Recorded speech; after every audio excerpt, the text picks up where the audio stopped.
Chennai வடபழனியில் LPG gas நிலையங்கள் மூடப்பட்டு வருவதாக தகவல் வெளியாகியிருக்கிறது.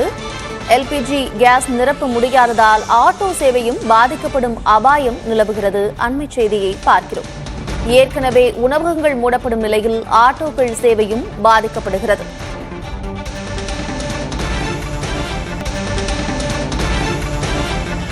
சென்னை வடபழனியில் எல்பிஜி கேஸ் நிலையங்கள் மூடப்பட்டு வருகின்றன. இதனால் ஆட்டோ சேவையும் பாதிக்கப்படும் அபாயம் நிலவுகிறது. விவரங்களோடு இணைந்திருக்கிறார் செய்தியாளர் சுரேஷ். அவரோடு பேசலாம். சுரேஷ், வடபழனியில் எல்பிஜி கேஸ் நிலையங்கள் மூடப்படுவதாக தகவல் வெளியாகியிருக்கிறது. ஏற்கனவே உணவகங்கள் மூடப்படும் செய்திகளையும் பார்த்து வருகிறோம். நிலையில் ஆட்டோ சேவையும் பாதிக்கப்படுவதாக தகவல் வெளியாகியிருக்கிறது. ஆட்டோ டிரைவர்கள் என்ன சொல்றாங்க? எல்பிஜி கேஸ் நிலையத்தில் அங்க இருக்கிற உரிமையாளர்கள் என்ன சொல்றாங்க?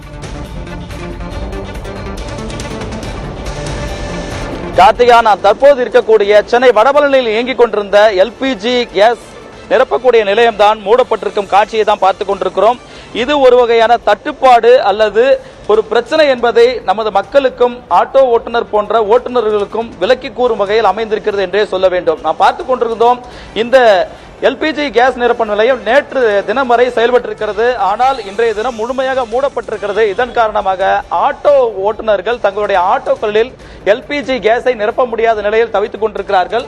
அதிலும் குறிப்பாக இந்த போர் காரணமாக தற்போது இங்கே வரத்து என்பது தடைபெற்றிருப்பதன் காரணமாகவும் பல்வேறு விலை மாற்றங்கள் இருப்பதன் காரணமாகவும் தட்டுப்பாடு நிலவுவதாகவும் அங்கே அறிவிப்பு பலகையும் இந்த நிறுவனத்தினுடைய கேஸ் நிரப்பக்கூடிய அதனுடைய உரிமையாளர் தரப்பில் வைக்கப்பட்டிருக்கிறது. ஆகவே இன்றைய தினம் இங்கு எல்பிஜி கேஸ் வரத்து இல்லாத காரணமாக இந்த நிலையம் முழுவதுமாக மூடப்பட்டிருக்கிறது. ஆட்டோ ஓட்டுநர்கள் எல்லாம் எல்பிஜி கேஸுக்காக காத்திருக்கக்கூடிய காட்சிகளை தான் பார்த்துக் கொண்டிருக்கிறோம். இவர்கள் எல்லாம் எல்பிஜி கொண்டு நிரப்பிதான் தங்களுடைய ஆட்டோக்களை இயக்கிக் கொண்டிருந்தார்கள்.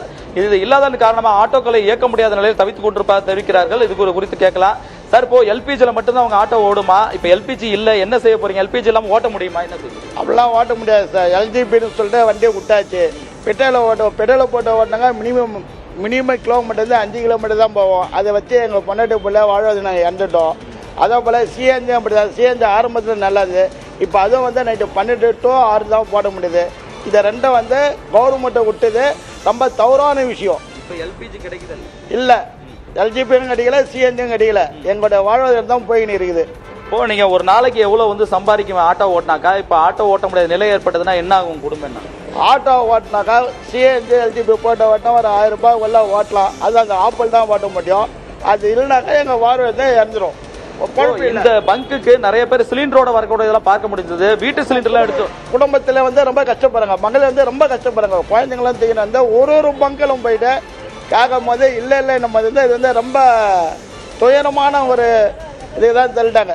துயரமான ஒரு இது தள்ளிட்டாங்க. இது போன்ற ஆட்டோ ஓட்டுநர்கள் தொடர்ந்து இந்த பங்கை நாடி தேடி வந்து கொண்டிருக்கிறார்கள். நீங்க எங்க இருந்து தேடிட்டு வரீங்க? வேற ஏதாவது பங்கு பாத்தீங்களா? இந்த பங்கு தான் தேடி இந்த பங்கு தான் ரெகுலரா போடுவேன். ஆனால் ரெகுலரா பங்கு தான் வந்து தேடி வந்தேன் நான். இப்போ இது விட்டா கோயம்பேடு போனோம். இப்போ கோயம்பேடு போனா இருக்குமான்னு தெரியல. பார்ப்போம் எப்படின்னு தெரியும். முடிஞ்சது ஓட்டுவோம். இதனா வீட்டை நிப்பாட்ட வேண்டியதான். எவ்வளவு இப்போ இருக்கிறத வச்சு எவ்வளவு தூரம் ஓட்ட முடியும்? இல்ல நிறுத்திடுவீங்களா? என்ன செய்ய முடியும்? கேஸ் வரைக்கும் ஓட்டுவோம். எல்லாத்துமே வீட்டை நிப்பாட்டுவோம். நான் ஒன்றும் வண்டி வாடகை தான் தரணும். வாடகை நிற்குது. வீட்டு வாடகை எல்லாம் பார்க்கணும். என்ன பண்ண போகிறோம் ஒன்றுமே தெரியல. ஒவ்வொரு ஆட்டோ ஓட்டுநர்களும் தேடிக்கொண்டு இந்த பங்கை தேடிக்கொண்டு வந்து எல்பிஜி போட முடியுமான்னு பார்த்துக் கொண்டிருக்கிறார்கள். இங்கு இல்லாதால் அடுத்தடுத்த நிலையங்களை நாடி தேடிக்கொண்டிருக்கிறார்கள். சென்னையில் இருக்கக்கூடிய பெரும்பாலான இந்த போன்ற எல்பிஜி சிஎன்ஜி நிலையங்களில் தற்போது தட்டுப்பாடு என்பது அதிகரித்துக் கொண்டே வருகிறது. அடுத்தடுத்த பங்குகள் மூடப்படும் நிலையை நோக்கி செல்லலாம் என்றே கூறுகிறார்கள். ஆகவே ஏற்கனவே வீட்டு சிலிண்டர்கள், வீடுகளில் பயன்படுத்தக்கூடிய சிலிண்டர்களுக்கும் நாட்கள் என்பது அதிகரிக்கப்பட்டிருக்கிறது. அது ஒரு புறம் என்றால் வணிக சிலிண்டர்களும் இன்றைய தினம் சென்னையில் கடைகளுக்கு வர வேண்டிய வணிக சிலிண்டர்கள் வராதன் காரணமாக ஏராளமான உணவு கடைகள் மூடக்கூடிய நிலையை நோக்கி சென்று கொண்டிருக்கின்றன. இப்படிப்பட்ட நிலையில் தான் நாம் பார்த்துக் கொண்டிருக்கிறோம். ஆட்டோக்களுக்கு நிரப்பக்கூடிய எல்பிஜி சிலிண்டருக்கு தட்டுப்பாடு என்பது சென்னையில் உருவாகி இருக்கிறது.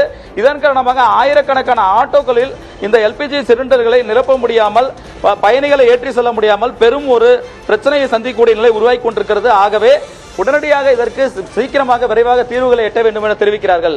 கார்த்திகா, ஆட்டோ டிரைவர்களுடைய ஆதங்கத்தை புரிந்து கொள்ள முடிந்தது. விவரங்களை பதிவு செய்தமைக்கு நன்றி சுரேஷ்.